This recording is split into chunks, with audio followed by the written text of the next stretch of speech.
Hi friends, எல்லாத்துக்கும் வணக்கம். பார்த்தீங்கன்னா பெல்லாவுக்கு இந்த 2-3 நாளாகவே சரியாக எதுவுமே சாப்பிட மாட்டேங்குது. என்னன்னே தெரில. பாருங்க, போட்டு வச்ச ஃபுட்டு அப்படியே இருக்குது. அதனால அவளுக்கு வந்து தயிர் கொடுத்துட்ருக்குறேன். எப்பெல்லாம் பெல்லா சாப்பிட மாட்டாலோ அப்போல்லாம் தயிர் கொடுத்து தான் சரி பண்ணுவேன். உங்கள் பெட்ஸு இந்த மாதிரி சாப்பிடாம இருந்தாங்கன்னா இந்த மாதிரி தயிர் கொடுத்தீங்கன்னாவே அவங்களுக்கு வயிறு சரியாகிடும்.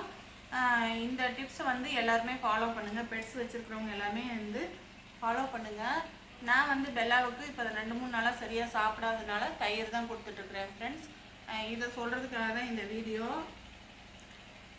உங்கள் பெட்ஸ் இந்த மாதிரி சாப்பிடாம ரொம்ப இது பண்ணாங்கன்னா இந்த மாதிரி தயிர் கொடுத்தீங்கன்னா சரியாயிரும். ஒரு 2 நேரம், 1 நேரம், 2 நேரம் இந்த மாதிரி தயிர் கொஞ்சம் கொஞ்சமாக கொடுக்கணும்.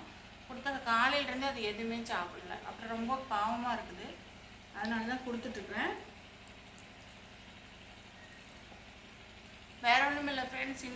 இதை ஷேர் பண்ணுறதுக்காக தான் இந்த வீடியோ. Bye friends. வீடியோ பிடிச்சா like, share and subscribe friends.